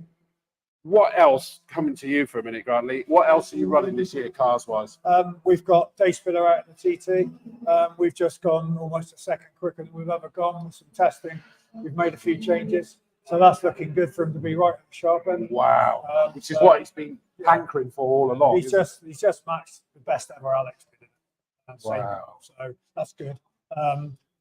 We've got Jez Williams should be coming back in the 106. It's confirmed, but we haven't done any testing yet. I've got another Mini that should be coming out. I've got Dan Williams in a new built A1 in Class B. That's an A. I saw it was an Audi. Yeah, I mean, it's a fantastic car, and I think Dan's probably a little bit nervous because I think He's sort of already in the deep end with the car. The car's capable of being like the Colts. Really? It's that capability. What's that? So that's in Class B of the Combe Saloons. So it's You've 800. not seen an So it's A1? 800 kilos with same sort of power as Simon ran. So it's lighter than Simon, same sort of power. And Wow. it's built to the same standard of the TT. Because I'm right, we've not seen an A1 out of it forever. No. I'm looking forward to that. A big good car. Yeah, we were shocked by the weight. Really? I knew it would be like mid 800s, 900, but it's lighter. So in other words, in short though, you've got a busy year ahead of you. Yeah, I mean, there's a few people that have pulled out. Shane George Walker, I will mention him, driver of the year, young driver of the year last year. He's not racing this year because of funds, etc. He is doing some karting. I wish him well with that. He's already gone IKR and come first. Really? So good luck to George and John with that. We've got a few other new names coming in. My plan with Crofton is to get quickly into some national and touring cars, dare I say it, something I never did, even though I should have. It would be great to see my son in a touring car. Yeah, whether that's BTCC or TCR, we've got TCR, I options. think. Yeah, BTCC, I think TCR is a better platform person. I look forward to that. And I know that we've had conversations that you've still got that sort of unscratched itch there, haven't you? So he's going to live his life through you. Yeah, well, He'll be out. I'm planning on coming out to Sirocco mid-season. Well, 100%. I wasn't sure 100%. whether to go there with this one because I know you and I have had this conversation at least a year, if not two, that the plan's always been. I had a bet with a certain person, Mr. Bird, Kevin, and he said there's no way at my age, at 56, I could get to the front of the class. I'm going to prove him wrong. I look forward to watching that. I mean, it's going to be the challenge. It's going to be a busy year in this paddock then for all of you, isn't it? Yeah. So you're all ready for Easter Monday, Howard's Day, ready to go for it in this bumper grid that we're talking about. I mean, joking aside, what is your mentality come that first race day? Survive the race, really. Yeah. I've never had a situation where I've been on a grid with loads of cars around me ever. So, and that's why, and it was good to hear you say that as well, Granny, because I know we'll have the banter about he's got to go for the win, But it's like, no, hang on, finish it, build from there, isn't it? I'm 100% certain that'll come. Maybe come fairly quick like George Walker did, but the key is to get the points and finish. Absolutely. Double headers. If it were double headers, it's important. No, it makes sense. Crofton, seriously, mate, best of luck with it. I look forward to calling all of that from the commentary box. Grantley, best of luck. Look forward to seeing you. So you reckon halfway through the year in the Sirocco? I'm thinking June when the weather warms up. Don't want to get too cold. It'll be Dave Scaramanga's old one that I built for him, the white one. It's a very, very well built car, air jacks, everything in it. But it's never been proven since Dave started racing. Dave proved it a couple of times at the front here. Yeah. But his black one, he proved more with lap records. But the white one, it's got more potential. And I've got a few upgrades. And if I'm honest, we've learned a bit from the TT in the last 4 years as well. Love it. Guys, thank you very much for joining us. To catch this young man with his first race on Easter Monday in what Grantley's already said, 40-odd cars on a hot hatch grid. It's going to be epic. Come make sure you don't miss it. So thanks, guys. Appreciate it. Thanks, Chris. Cheers.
Welcome back. we just had Grantley and his son Crofton there, and one of the cars that we were talking about is the Audi TT that apparently has just gone a car PB as well as driver PB. Well, that driver himself is right here. Dave Spiller, hello mate. Hello mate, how are you? And Papa Spiller is Pete as well. Yeah. That's a lot of P's there. Well, whatever. You been? Yeah, we get to my age. Well, More exactly. regularly than you think. And I know that Pete was sort of questioning that he was going to be on, but I'm sorry, he's got to be on always, hasn't he? He always has. Isn't it? You can't get rid of him. He's always looking for the limelight. I'm Bad smell. joking. Like a bad smell. I'm joking. But the two of you are planning to be out in. I know we were just talking about the Dave Allen, the Mark Sutton. Is that in the Mini for both of those?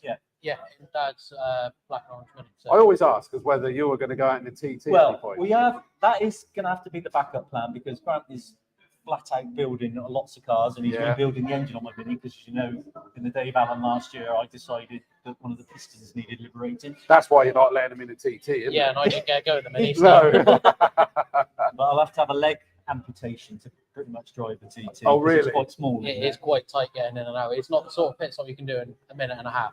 Oh, of course, yeah, the driver change thing. Yeah. Good point. Have you driven that though? I've done 2 laps. And then I was up here on a track day and I said, right, I'll have a go. I was like, built up the courage, went out 2 laps. It got red flagged because somebody else decided they didn't want to stay on. And then that was the end of that. But never mind. That's a shame because it must be a different beast. Yes.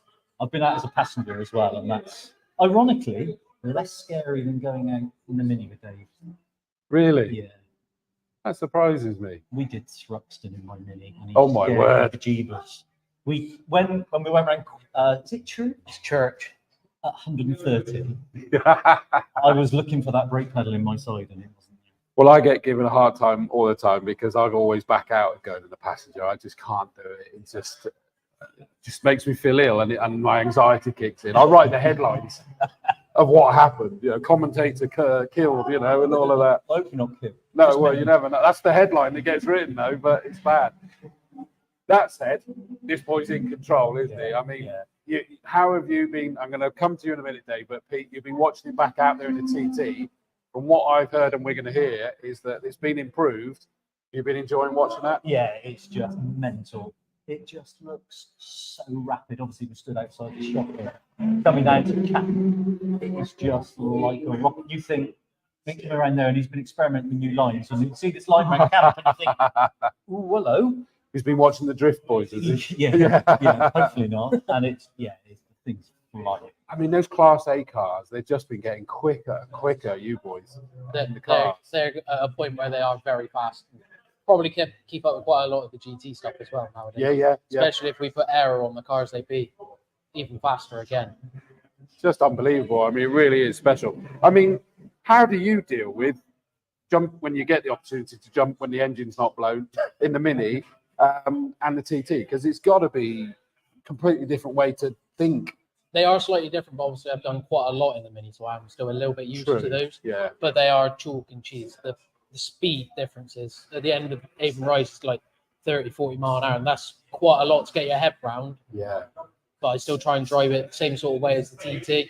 Yeah, you've got the principles there, so yeah. Adapt it for the Mini, but it's still kind of what I do in the TT. So it's still similar, and I know what I'm doing, so I don't lose too much on the TT. I know the big one is that 2 seasons ago, so in the 2022 season, it was absolutely flying. We were talking about it earlier, flying, and you were up there fighting at the pointy end. Tony Hutchins, who of course has piloted his TT for as long as we can remember, and so knows it inside out. You were there able. I mean, I love those battles to commentate on. They were some good races. Really good. And then, we saw that was in your early stages. You then got used to the car, and then that was it. You were gone. Last year didn't really go to plan. No, we just had a few mechanical remnants where the car just got a little bit tired. So over the winter, we're just giving it a little bit of a refresh, and the car feels like it did when I was racing against Tony, if not better. So it was just a few little mechanical remnants that held us up, and the car just started to get a little bit tired. But Grant's works his magic, and it seems to be a bit better now. Yeah, because I get the impression it's not just refresh, but there's a couple of new directions or new things or something. Little tweaks, nothing major, but it's mainly just a good refresh, engine rebuilt, ready for the year, so it's ready to go again.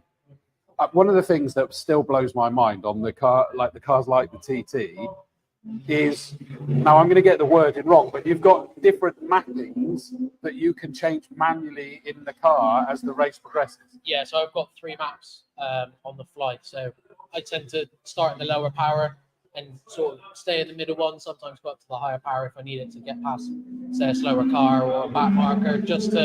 I don't need it, but it's a case of I can use it just as a tool to aid me. I love a bit that. faster. But just to bear in mind, he just told me on the way in that lap he just did then, he didn't touch high boost. Really? I was So we purely still on got that in that the power. Wow.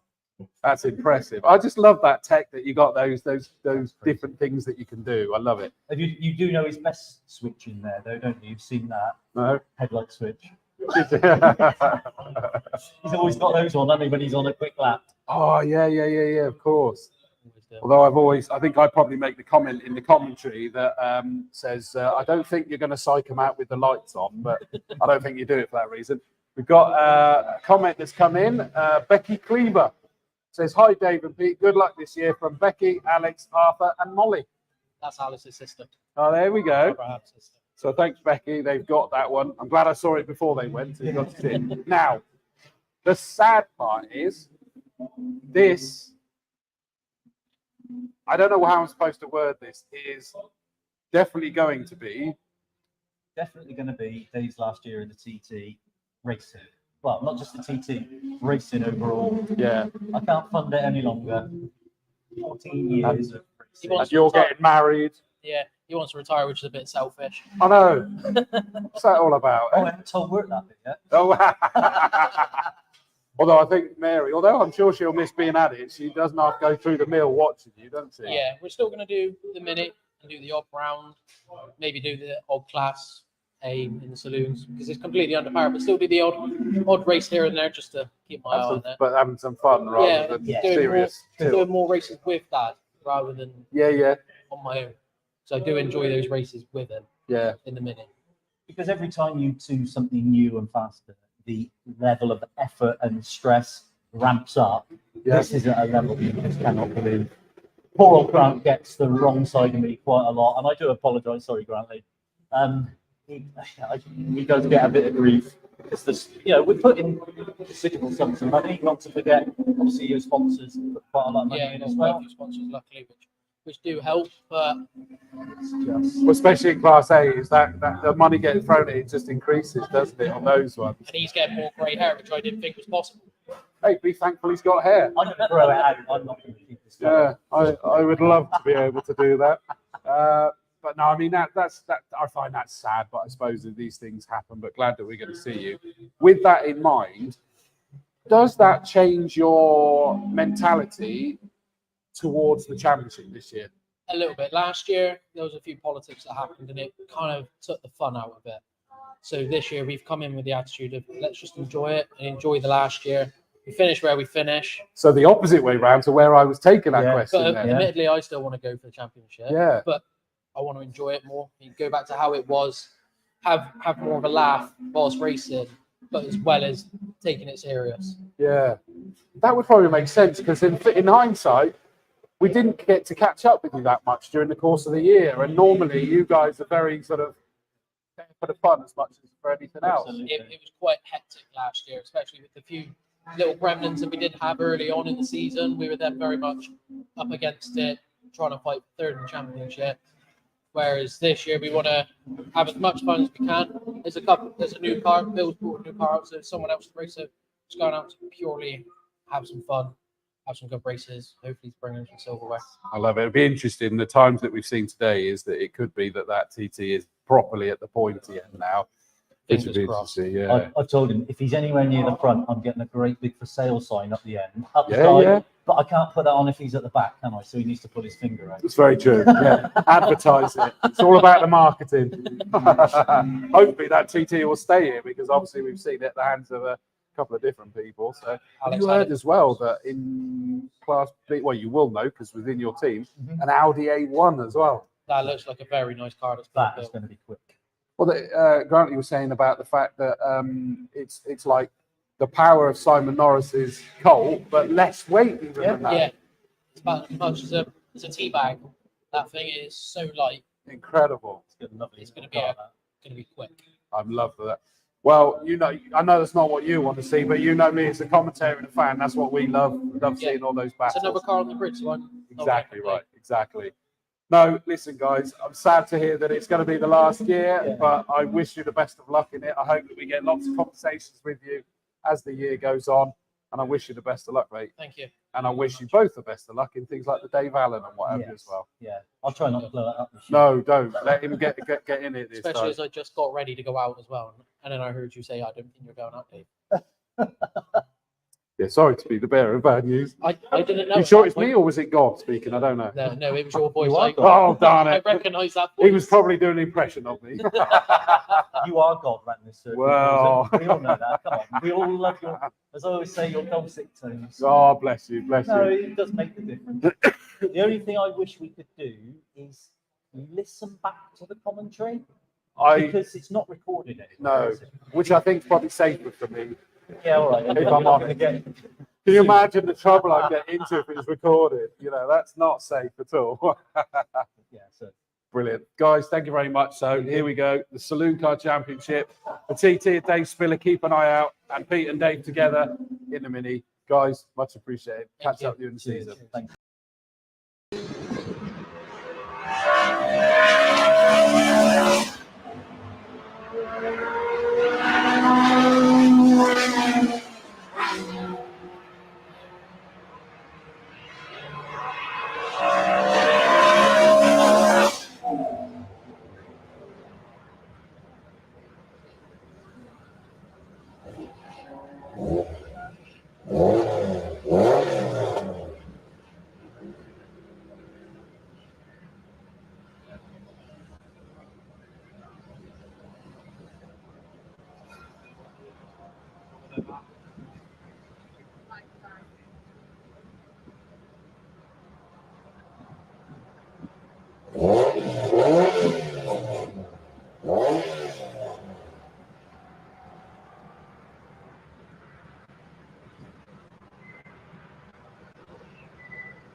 Well, welcome back. I think we're largely there. Sadly, people are packing up because it's bitterly cold here. It's got even colder. And there's been a bit of rain towards the end. Nothing major, but yeah. All planned for. It's all planned for. It's all planned for. So we're going to wrap this one up now. And I know someone just made a comment about the fact that there's been nothing other than a handful. Yeah, it's a media day. There's lots happening here. Lots of people came down to watch, which was brilliant. Plus, we managed to catch up with a few partners, sponsors, drivers, teams. It was just cool. It's been a good day, hasn't it? Definitely, yeah. So, you know, me and Max always talk about how we're quite new to the stuff that goes on here. A media day, from what we understand in the past, obviously a great opportunity for the racers to come down, dust out the cars, you know, get around the track a few times, make sure they can still drive at pace. And we've decided to, you know, add that, get the more partners down, work with some of our local clubs and stuff. And we didn't know what it was going to be. It was very much. We were honest. We were like, there might be a couple of thousand people, there might be 100 people, and we were good in the fact a couple of thousand people have come through the gates today. And not just that everybody's been saying the buzz. People have enjoyed it. They've got ready for the season. Everyone seems to have had a really great day, and it's nice just to have the public back down to the circuit and remind them that we're here and all the cool stuff that's going to be happening this year. So yeah, it's been a really nice way to kick off the season. Yeah, I agree. By the way, I forgot to say, this is Rich, the events manager. This is Max, commercial manager. That's right. That's the one. Yeah. I was trying to remember. And that. King of Combe. And King of Combe. More importantly, I had heard that. On the bikes, that is, of course. Yeah, I mean, it's been great to see. We've got a lot of new partners on board. We've had the sponsors board that I've created for the background in here, just to sort of show that we've got more and more coming up, which is some really exciting part. Yeah, you know, it's really great. You know, we've got big plans as a circuit to renovate and make big improvements and change how we do things. And bringing these partners on board is only just going to help us do that. And it, you know, adds more credibility to what we're doing. And they're going to bring a lot of value to the events as well. So, you know, it's more than, they're not just paying us for advertising, they're really bringing something to the circuit that's going to help us along this journey of making it better. No, I agree. And I mean, Rich, even from the event of today, is that I know you were like, by coffee time, your mind was already going about, all right, what can we add to next year's media day and all of that sort of stuff. I mean, that's always the nature of events. Like from media days before until this one, we feel like there's been a big leap. Absolutely. And then for us, it's like, well, how does that leap go forward into next year? Next year, we will always reference the fact it's our 75th anniversary. So more bells and whistles for everything that we are doing with the real sort of substance behind it. But conversations have been had. I mean, yeah, Max was great bringing the sponsors and partnerships down today, but we brought people like Bath Motor Club came along. They're working with us on some events and stuff moving forward, and through conversation that was happening. Pegasus were here today. I don't know if you got out and saw the dragster that was out there. I saw your photo. Yeah, I didn't get a chance to go. They brought some different things, and that's that sort of idea that it can grow into a bigger event in itself for next year. It's an open day for us moving forward. Like as a circuit, with the racing club, media day and open day, it will expand and it will grow. It's about showcasing everything that happens at Combe and everything that we have to offer, because, you know, I've been a customer of the circuit for a long time, but there's a lot of stuff that went on that I had no idea about. So, you know, although a lot of people come to different events, people quite often don't know about the other stuff that happens here. So this is kind of a good chance to get everyone down and really show that, you know, there's lots of different stuff, and there's, you know, something for everyone. Yeah, I agree. Thanks for the comments. What we've got here, John Mitchell says, great day, guys. Couldn't be there in person, but Castle Combe TV kept me informed, and we'll grow on that next year. I think, you know, we'll try and look to do even more on that. And of course, we'll get even more people rocking up when they sort of find out there's more to it. Either side of the fence, I think, to be honest with you. Danny Wilson says, King Max and Queen Rich. Nice. I've been called worse. Just thought I would, you know, cause the trouble. John Mitchell says, great to see Will Cox racing out there. I agree. I saw him earlier, but I missed that one to actually go and say hello to him, which was a shame. But yeah, good to see. More importantly, there's been no racing today. Agreed. It's been testing only. The track day, I think, is officially what it is. Is it? Yeah, I suppose it's not even testing, is it? No. But it's now that starter pistol's been fired, hasn't it? Yeah. What we at? Well, next weekend we've got the Spring Action Day. Then following weekend, on the Bank Holiday Monday, is first race day, Howard's Day race day, and our 500th ever race meeting. Yeah. Seriously cool. It's a big one to pick the season. It starts, and it was good. I don't know if people were able to see. We actually had a 500. Yep, I was out on the grid doing a live walk with the phone at that point, and it was at the front, so we were able to see that. That was really cool. But the spectacle of it as well, people to stop and see everything else we've got going on today, it drew a crowd. So yeah, we're looking forward to that for Howard's Day for sure. And I mean, we're talking things like the hot hatch grid with 42 cars probably on it. I mean, Yes, fully sold out. You know, I've spoken to people that are gutted because they were planning to do the championship this year and then they can't get into it because Really? it's fully booked. So amazing. yeah, it's brilliant for the club. And, Absolutely and, mad. yeah. Well, I can't wait to get going racing. No, I know I'll see you guys here Saturday for the spring action and Monday. Will I see you? Yeah, we'll be here for that. We'll be here for that. Yeah. Absolutely. And I hope the same applies for you. Get yourself down, jump onto the website, get yourself tickets if you haven't, because you can buy tickets in advance now, You can't can, you? yeah. And You it's can get e-tickets. right up until the Friday before the event. That was the more the point, wasn't it? That's what's changed, is that you can get them right close. Yeah, to so the you event. can now buy them on the event week, whereas in the past, because they were all printed and we had to post them out, they kind of were sold on Monday the or Monday. Tuesday, So yeah. yeah, generally around there. So you can buy them right up until the Friday and get that £5 cheaper ticket. Yeah. The important thing. Exactly. So get them in Save a bit of advance. money, They are yeah. cheaper, correct. And then we look forward to seeing you here. I'll be back in the commentary box again for that. So I look forward to it. I'll actually be over in the other commentary box for that one because Marcus Pye will be in the main one. And we look forward to seeing you here. But thank you for joining us for Media Day 2024.